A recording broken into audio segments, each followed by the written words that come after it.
Good morning or good evening.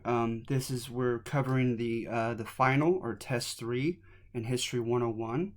So we're beginning with the Jacksonian period. He was president from 1828 to 1836. Um, and what do we have here that I subjectively put on the final that I wrote for you? Okay. So firstly, right, just the basic court history stuff that you learned in grade school, etc. Praising the country, right? You see a manner by which the culture was democratized during Jackson's period. You see the log cabin campaigns, for instance, right, where it was important to convey an image of being a self-made man. They liked the idea of someone being born outside of the political, uh, you know, higher echelon of society, outside of politics, outside of any type of privilege at all, but be born instead in obscurity, in poverty, through adverse circumstances, and then through hard work and pluck and luck, earn your way up to the top, right? So Andrew Jackson served as like a poster child for that. And you see that in the handout, evidence for him being portrayed as a self-made man, coming from Scots-Irish origin, from the Tennessee area, the Waxhaw region, orphaned by 14, apprenticing himself to a local lawyer, and getting involved in land surveying, becoming a judge, but working his way up, right, without much formal education and without any family connections, etc. And so even his fiery temperament, the fact that he had been in multiple duels, had was carrying a bullet in his chest from such. That was to his favor as far as running for office. And of course, he took flack for his relationship with his wife. Um, so you could read about all this, right? But at this time period, right, the franchise, those who were granted citizenship rights, was somewhat democratized at this time period. You find evidence for virtually every state getting doing away with property qualifications for citizenship. But again, we're just talking about basically WASP men, okay, white Anglo-Saxon Protestant men. You also have the system, the party convention system, right, whereby you could go to if you're a party member, you can go to the local convention. You could suggest anyone to be a candidate, and if that person can win in the convention, can move up the conventions. So theoretically, right, um, uh, Joe Bob from the Waxhaw region of Tennessee or Kentucky can end up running for president now through this system, right? Instead of through the caucus system that you could read about in the handout as well as in the textbook. Also, the elector system, the beginning of electors being popularly elected. That happened during Jackson's time period, the 1820s and 1830s, right? Remember, some of this he was not responsible for, but he like historian Richard Hofstadter would state, he's going to embrace them. Why wouldn't he? Because for people like himself, he says, Hofstadter states, uh, public public positions fell to him like ripe fruit. So at any rate, he embraces this, right? He even embraced an idea of ending the electoral system, which of course we have to this day. So obviously that didn't pan out, but there was somewhat of an attempt and desire to do such. Popular participation in politics, right?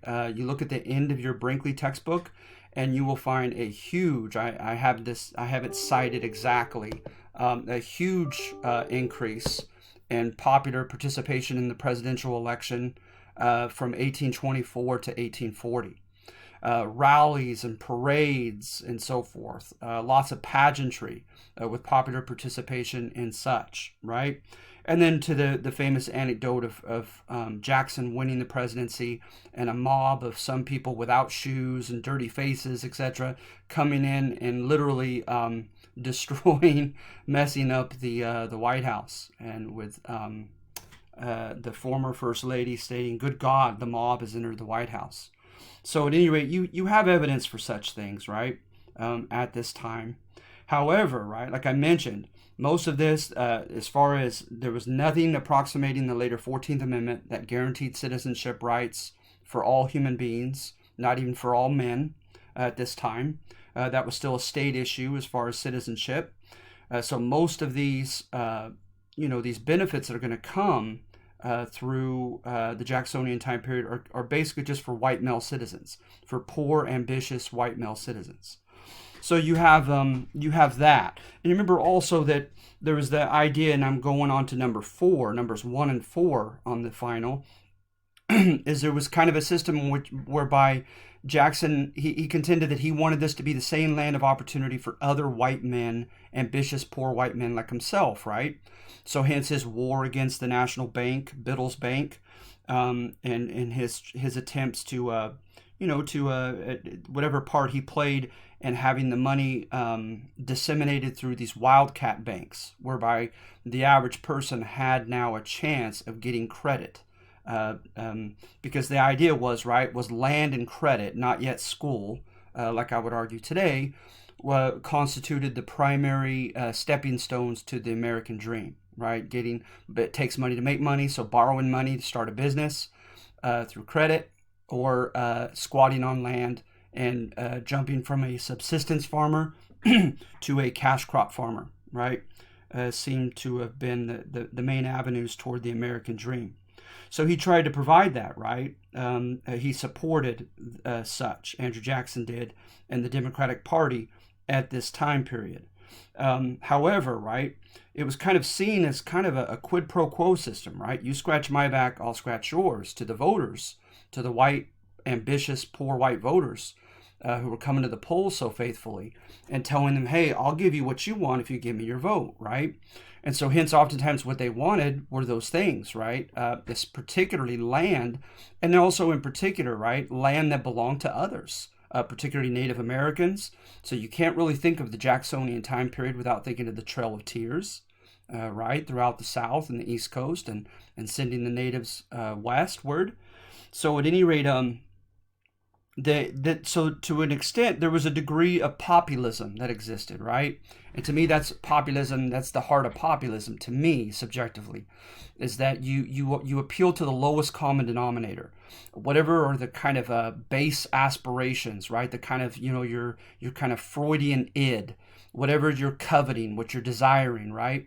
Amongst the common voters, you cater to that, and you tell them you'll give them what they want, right? And also their popular prejudices, right? That you can, get into. I'm dabbling over my head here, but into psychology and sociology and anthropology, etc., right? And you get into perhaps innate versus learned behavior, as well as assumptions regarding, treating other people as, quote, the other, right, as the outside group, as people that you don't apply the same empathetic notions toward. All right.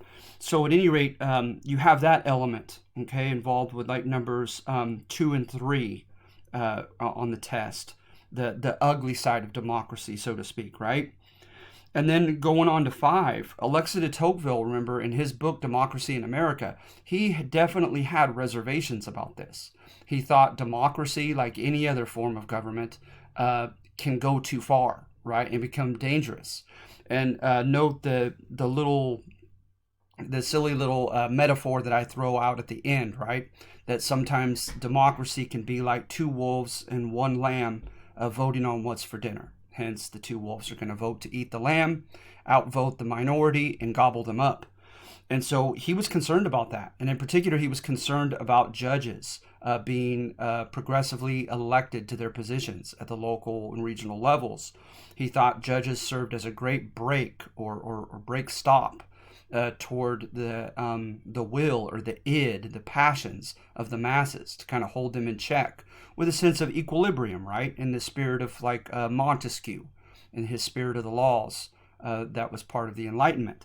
So at any rate, you have that concern by Alexis de Tocqueville that that the majority were he was very impressed by the self-esteem of Americans. He would find just Americans by and large living in rather humble circumstances compared to those of himself, and they expected the world, and they didn't defer to any man, right? And there was so no sense of deference. Just, hey, I'm as important as you are. My desires are just as important as yours. I expect to be rich just like you already are, and et cetera, right? And he was afraid that geniuses, unconventional people, right, who walk to the beat of their own drum, that they would incur the wrath of the majority if they, especially if they, the expression he used, right, is if they appeared to put on airs, as if they were better than the majority of people. So it was a time, right, where you had a very democratic, supposedly, culture amongst the white men at this time period. So then, let's see here. Then moving on to the Trail of Tears with number 6 on your final, right? So no, just be familiar with the basics, right? So we're dealing with a power struggle with states issuing these eminent domain-like laws, forcing the Cherokee and the Creek and other tribes to sell their lands to them, right? And as opposed to federal treaties that had granted those lands to the Native Americans. And remember, the somewhat ambiguous state identity of Native Americans. They're a nation within a nation, right? They had the McIntosh case shortly before this, in the early, I think it was like 1821 or 1823, whereby they stated that the Native Americans were the ward of the state, right? Like orphans and prison inmates, etc. That they were under the protection and they're to be taken care of by the federal government, but not the states, right? So very wisely, under William Wirt, the Cherokee, they marshaled their diplomatic, their litigious powers and connections, and they brought it all the way to the Supreme Court. And the Supreme Court, as you read, right, sides with them, and stating just they kept it about power instead of some kind of humanitarian argument, right? And stating that a federal treaty supersedes a state law.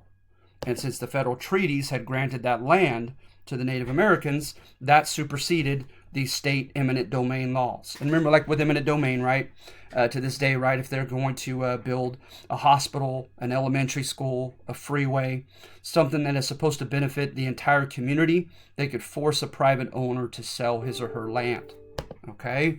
And so, at any rate, and then Andrew Jackson, right? He defies that Supreme Court decision defending the Cherokee, and states basically, right, that the same arguments that were very prevalent, this was not very original for his time period, but the argument, right, that Native Americans and Anglo-America are like oil and water. They could not integrate if they wanted to, right? So now you're getting into, you're getting into essentialism, right?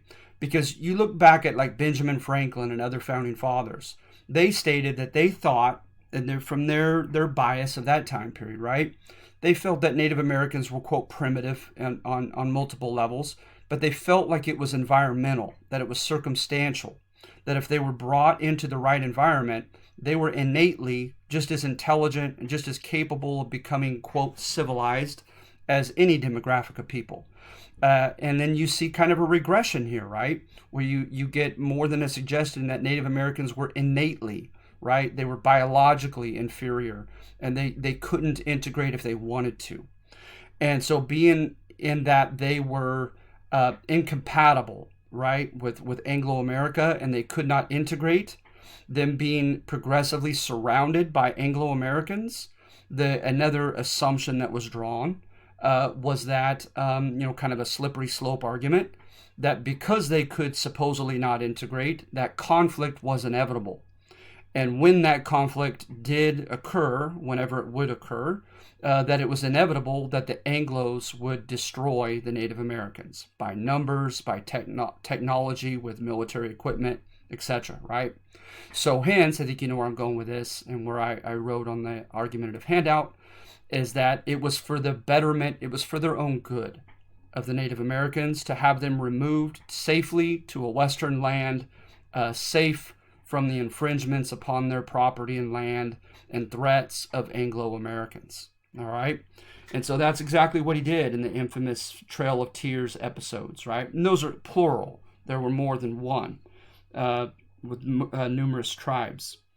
So at any rate, speaking of like those types of essentialist arguments, right? Moving on to number 7, you should find evidence in the handout of plenty of primary source evidence of racism, right? You find it in the press. You find it, I quoted from some senators and congressmen, and then of course primary source data on soldiers fighting in the Mexican-American War, the treatment of Tejanos, of Hispanic or Latino Texans after Texas broke free from Mexico in the summer of 1836 and was its own republic until 1845.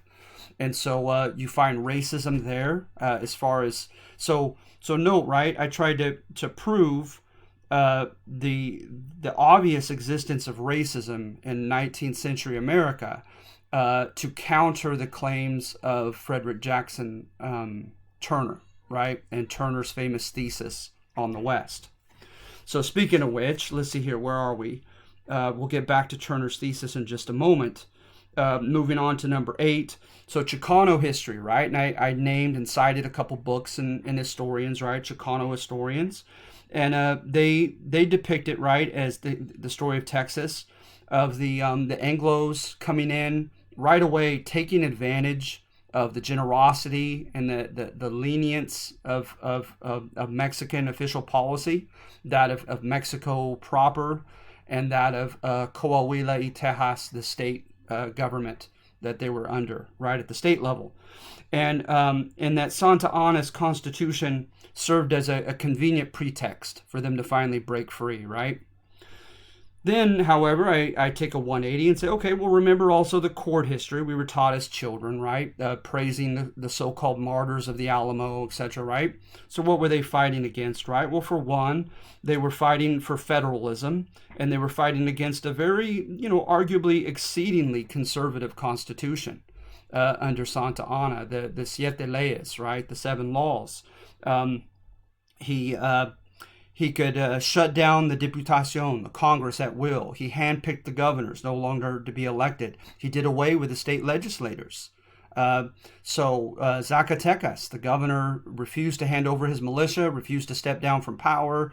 And so Santa Anna is going to use force and crush the Zacatecan government and threaten Coahuila in Texas, united as one state, if they weren't to back down. And so it's interesting that you find at first somewhat of an inter-ethnic federalist fight against Santa Anna. Because remember, you look at David Wasserman's book on Mexico. Mexico was very politically tumultuous in the 1800s. Several coups, several written and rewritten and scrapped constitutions, etc., etc. And so, and a lot of it boiled down to a federalist fight between states' rights and local autonomy, and those who wanted more of a unitary, strong central government. And then, of course, an established church, an established military, standing army, etc., etc. So at any rate, so with number 9, right, in court history, it was seen as a federalist fight against, usurpation of power by a very uber conservative president, Antonio Lopez de Santa Anna. All right. Number 10, let's see here, the Mexican-American War, the Bear Flag Revolt. You should find both evidence for popular, at least acquiescence, if not approval or even enthusiasm for the Mexican-American War to some degree when you look at some of those who had just blatantly imperialistic platforms, saying like Polk, I want Mexican California, right? And he won the presidency, right? And so, Americans had their eyes wide open at the polls, right? But you also definitely see the machinations of individual leaders like Polk, who cast their eyes on covetously on Mexican lands in the far west. So I just very simplistically in the argumentative handout, right? They're both to blame, those in power as well as the general population of that generation. And of course, you always are going to find a minority that dissents. And you find that amongst the transcendentalists, some of the evangelical groups, some of the antebellum reformer groups, right? You have a quote by Ulysses S. Grant, by Abraham Lincoln, and their moral opposition to the war. Well, Grant's wasn't too far because he still went down there and fought, but still, right? So at any rate, moving on. Let's see here. Number 11 on your final, right? So again, you're looking at evidence of an unhealthy habit and cycle, right? Whereby according to this author, and I cite him in the handout, right? Whereby Americans of that generation and just before them, they were establishing this cycle of stigmatizing a group as an other, right? The Native Americans, Hispanics, etc., right? And coveting their land, justifying conflict with them, and then that generating more hostility and just starting a very, very a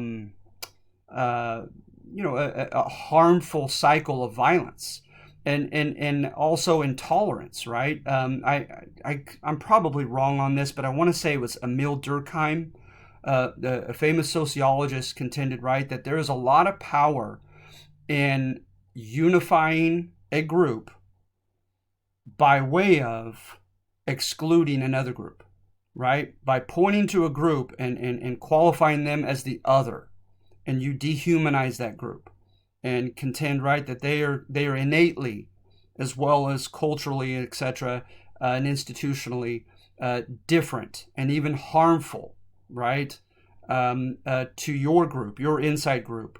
You help really garner unity amongst those who are in the inside clique. And of course, an extreme example of that is Nazi Germany with the Nuremberg laws, etc. All right, and so you see evidence of that, and I thought that was interesting and cited that from the author. So Frederick Jackson Turner's thesis, I want you to remember that. Remember, it was a romantic thesis, right? That the West renewed American meritocracy, primarily by virtue of indiscriminate dangers and obstacles and indiscriminate opportunities, right? So that it created this kind of Darwinian rat race whereby it didn't matter what family name that you held, what wealth that you brought to the West, what connections you brought to the West, that those indiscriminate dangers would kill anyone alike, right? Typhoid fever, drowning in the Platte or Columbia River, being attacked or gored by roaming herd of cattle or buffalo, etc., or being attacked by the Comanche or others along the three main overland trails. And then also in support of that thesis, you have, so we're looking at numbers 12 and 13, right? Frederick Jackson Turner's thesis. In support of the thesis, you have areas in which there was momentarily a lack of institutions. Remember, the Northwest Ordinance was not faithfully adhered to in the far West in many occasions, as in like the gold rush. So instead of really, surveying all the land and establishing municipal governments and county sheriff departments, etc., they kind of just told people the minerals are free for the taking, right? So come on in. And of course, in the Spanish speaking newspapers of California, you see the romantic as well as the very harmful consequences of this, right? The romantic in that some people came without any knowledge of mining whatsoever, without any capital or equipment or expertise, and they're able to get rich just mining the superficial level gold, the placer gold, right in the riverbeds, right? The American Feather and other rivers here in Northern California, up in the gold mine area and up and through Sacramento. So at any rate, so mineral wealth, etc., but also with a lack of institutions, you see vigilantism, you see people claim jumping, you see violence, etc. And Turner is going to almost romanticize that, right?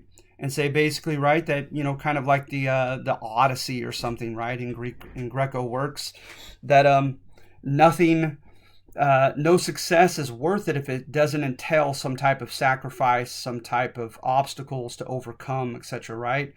Somewhat like Joseph Campbell's hero's journey, found in a lot of religions and philosophies and folklore, etc., right? And so he romanticizes that instead and says, okay, well, it's all free for the taking. It was dangerous, but equally for everyone. There were opportunities, and especially entrepreneurial opportunities, he mentions, right? Like, quote, mining the miners, finding something that the miners desired, whether it be cooking them food, cleaning their clothes, providing entertainment, providing lodging, and running with that, right? Now, evidence against it, right? First of all, Marxist historians, right, would definitely have a problem with Turner's thesis. Remember, Marxist historians believe that the capitalist system is inherently parasitical, that for someone to win, someone needs to lose, and oftentimes those with capital, with money to play with, easily prevail over those less wealthy, right? So you have the pneumatic and hydraulic drills came in, this expensive machinery that extracted most of the mineral wealth in the West, right? And who could afford a big pneumatic or hydraulic drill? Only corporations. Big cattle ranchers and others, right, and farmers are going to make use of technological, like with farm equipment, right, and with barbed wire, and hire more mercenary ranchers, etc., and cowboys to go and get as many cattle branded as possible, and use their connections to get connected to the railroad. And now it's no longer kind of an equalitarian race to get the cattle, across the Chisholm Trail when the railroads are going right into your western town, and the big ranchers are buying up most of the land and enclosing it. So at any rate, superior capital prevailed, and that's an argument against Turner's thesis in many cases. And of course, ethnic or racial discrimination, right? And you have plenty of evidence for that against Hispanic or Latinos here during and after the Mexican-American War and Gold Rush, right? And I cite evidence of that. And also against Asian immigrants and Asian Americans, right? For quite some time in the far West. So just look into the handout for that, as well as in the textbook. You'll find plenty of evidence for that. So moving on to number 16, court history of the American Civil War. The argument is in court history, right, is that the antebellum period, the 1830s, 40s, and 50s, before the Civil War, right, before the war, antebellum, this generation was anomalously idealistic. They were out of the norm, right, in the way they wanted to improve the world that they lived in. And they would not take for granted certain axioms that were accepted prior to their generation. And one of those axioms was, you don't touch the slavery issue, right? It's the elephant in the room that you just don't mention at the dinner table. And so now this generation is willing to do such, right? To bring it up and to combat it. So at any rate, what were some reasons for which perhaps this generation became anomalously idealistic and trying to improve their world? Well, the classic ones, right, are demographic and economic changes, right?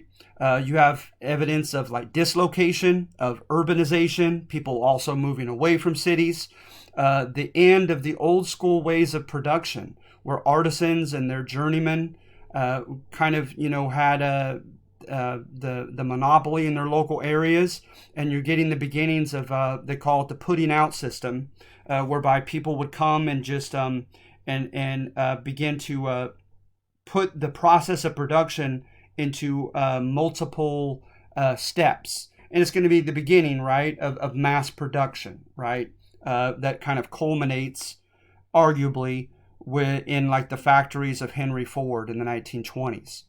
And so at any rate, the days of the artisan are beginning to be numbered already at this time. The early mills, right, Samuel Slater and others by this time, the use of the steam power, In other areas where they, especially in textiles, right, and making clothing from cotton, etc. So you have these economic dislocations and changes. So some people believe, they employ sociology and psychology and say that there was a sense of, of upheaval, and people were looking for answers at this time, and therefore it's no coincidence that you have new religions like Mormonism and lots of religious awakenings. Also, utopian movements, right? People trying to create the perfect community and trying to perfect human beings and behavior and get rid of crime and discord and disagreement and fighting, etc. Like a lot of optimism flew up at this time. A lot of people looking for answers at this time, right? And then, of course, right, you have the Transcendentalist, the Second Great Awakening, kind of revival of some Enlightenment ideas, right? Especially with Charles Fourier and employing Enlightenment principles for creating the perfect environment. The Romantic movement coming over from Europe. So all kinds of things that are going on intellectually to stimulate the people at that time period. And also you have Maslow's hierarchy of needs. And you have the beginnings of greater disparity of wealth. So you had concern about poverty. You also had the beginning of an early pre-sociology argument that poverty was systematic and it wasn't the individual's fault, right? And that there'd be cycles of people staying mired into poverty. And so a desire to help the urban poor in cities like New York City, the famous 5 Points, right? And in Boston and Philadelphia, etc. But you also had a lot of people that were beginning to do much better economically, right? And with Maslow's hierarchy of needs, where you're no longer worried about what you're going to eat for your next meal, you could look to higher things, right? So lots of different suggestions as far as why this generation became more idealistic, but those are some that I want you to be familiar with for number 16 on the final. All right. So antebellum reforms, right? They wanted to help resolve class conflict and issues, like I said, like delving into poverty, especially criminal activity of poor young boys, with the reform schools and these other work schools and these kind of juvenile facilities that they began at this time period, with desire to rehabilitate those who didn't have hope, prison reform, the quote asylums, right, like Dorothy Dix, and the asylums for the psychologically impaired. And you also have let's see here, people worrying about the dysfunctions of the nuclear family, of mom, dad, and the kids, especially as the young mill girls are going to work and leaving the home. The parents kind of command over the labor and over the time of their children began to kind of wane with the economic changes going on.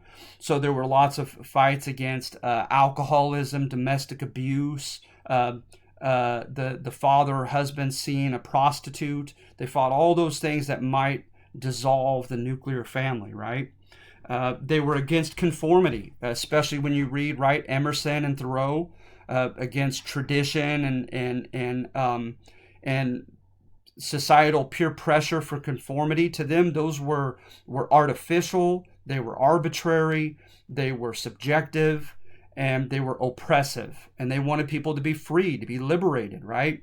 To transcend all of that and to achieve self-cultivation and broaden their minds and broaden their horizons through experience and habit and intellectual inquiry, etc., etc. So you have all that going on, right? And like I said, this is all tied to the idea of an out of the ordinary and anomalously idealistic generation that supposedly helped trigger the Civil War, that forced the American public and politicians to come to the table and have discourse on the subject of slavery, amongst other issues. So let's see here. So I feel like we've gone kind of through 16 through 18. All right, so court history of the Civil War. Let's finish that off with number 19 and 20 and so forth, right? And 21. is this anomalous generation supposedly rocks the boat sufficiently, and then it is things. So they grab the nation's attention, they force discourse, and then polarizing events occur in the 1850s. A lot of them connected to taking the Mexican Far West, right? That are going to further push Northerners and Southerners, Republicans and Democrats, those for slavery versus those against slavery, those for state rights versus those for the federal government's rights. It's going to push them more toward uncompromising distrust of each other, so that the old systems of finding compromise are no longer going to work, like they did with the Missouri Compromise, and like they tried with the Compromise of 1850 with California, and with by the time of the Kansas-Nebraska Act of 53 and 54, it seemed political compromise seemed to be insufficient, or it just wasn't working any longer. And so after the polarizing events of the 1850s, it culminates right with the evolution of Abraham Lincoln. It's the idea, right, of like character development in literature.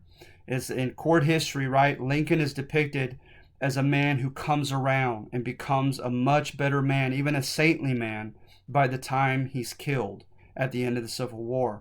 So that at first, by his own words, he was a bit indifferent about slavery, and you could mark different points whereby he began to progressively change from that to something that might eventually at least approximate an abolitionist. And remember, abolitionists were seen as radical because they didn't care that the Constitution, with its sacred reputation, had given an okay to slavery. A lot of people had a problem with that. A lot of people had a problem with the fact that we have a federal republic, and so the states are reserved to have all rights that are not explicitly given to the national government, right, under the 10th Amendment. So to a lot of people, including Lincoln for quite some time, they felt that the federal government has no constitutional right to tell Alabama or Mississippi what to do with their slaves. But they contended, right, that they could, however, with a territory, because the Founding Fathers had done that in the Northwest Ordinance in the Ohio Valley, had said in the future states that will be carved out of this valley, once they leave territory status and gain statehood, they have no option. They cannot have slavery. And so that was the moderate Republican platform, if you will, right? Was that slavery is immoral. They took that stand, a lot of them, right? But also more moderately, that slavery is inefficient, because you give no incentive to your slaves to work hard, right? And that it's becoming kind of an archaic system. And even to some racists, like some of the free soilers, right? They didn't want the N-words taking white men's job. So they were against slavery for all the wrong reasons. They wanted those jobs to be given to white sharecroppers instead. So you had a myriad of reasons for which you could oppose slavery. And you found that all within the big tent of the Republican Party. And so the moderates, they had those moderate reasons. But Lincoln at least stated by the time of his Lincoln-Douglas debates that he thought slavery was immoral and that its days were numbered, right? And that was another common, at least growing assumption of his generation, was that argument that the Founding Fathers intended for the institution of slavery to die out eventually. And so hence they would keep it from spreading to the West, no matter what the future states wanted or the inhabitants therein wanted, and that let it take its course. But again, leave it be in areas where they were already, it was already established under state law. So namely in the South, right? So at any rate, that still was considered too radical for a lot of the Southern population, and Lincoln wins election. And he tries to placate them in his first inaugural address, and says, "I don't have the constitutional right nor the personal inclination to interfere where slavery already exists. I just do not want it to spread anywhere else, newly in the West." And then you have the issue of power, right? For instance, every new state is going to have 2 senators no matter what, 1 House rep for every 30,000 civilians. And so hence, that can become your factional ally. You don't have to know him personally. You don't have to take him out to dinner and gain friendship with him as a political ally. That he, according to Madison's writings, going back to the Federalist Papers, right? He's going to do what helps his pocketbook, just as you're going to do what helps your pocketbook. So if you're a slave-owning cotton grower in Mississippi, you are going to naturally gain an ally from in the person of a slave-owning cotton-growing planter in New Mexico. And so to some people, you have that issue also. It's about power and making economic allies in the West. So at any rate, that's court history, all right? And so that it eventually becomes, or not even eventually becomes, that in one way or another, thanks to the abolitionists who made a lot of noise and the reformers, right, who were a numerical minority, they got the boat rocking enough that this early on was a crusade to finish the spirit of 76, right? That all men are created equal and endowed with certain inalienable rights. So at any rate, you have that, right? So moving on here, revisionist history, going on to number 24. Revisionist history revises that, right? And says, they say, look at the evidence of racism in the North. Look at the 19 northern states, and only 5 of them gave some citizenship rights to some African-American men. Look at the fact that the Crittenden Resolution, they were willing to promise the southern states at the beginning of the Civil War, Congress that is, Northern Congress, after the Southerners had by and large left and formed the Confederacy, that you could keep slavery, just please stop fighting us, right? And that this war is not about slavery, but it's about merely preserving the Union. And you have evidence of discrimination and distrust toward African Americans to utilize them as soldiers, right? Questioning their loyalty, their intelligence, their ability, their valor in battle, etc., etc. And so you find lots of evidence of that in the North, right? And then, of course, you have some awful quotes from Abraham Lincoln. Horace Greeley replied to him, saying that it was his paramount object was to win the war and not to free the slaves. You have a terrible quote in the Lincoln-Douglas debates where he says that he was for abolishing slavery, he was not for African Americans becoming social and political equals to the white man. And he said that couldn't happen, he said. And in so much as it can't happen, he, as much as any white man, was in favor of the white people, the white, quote, race being on top. Yeah, you can find that in Howard Zinn's book and other books. You have the fact that his Emancipation Proclamation was, it only declared free the slaves of rebels. So like many people in Kansas, they were able to keep their slaves promised by Lincoln if they fought for the Union, because he supposedly felt like he needed the help of the border states to militarily win the war. So he gave that promise to the border states of Tennessee, Kentucky, Missouri, etc. So some ugly stuff, right? So he dragged his feet. The 13th Amendment took a while to abolish slavery as the war dragged on. And also, arguably, as the war became very desperate. So some people look at evidence and they see quotes of Grant, Lincoln.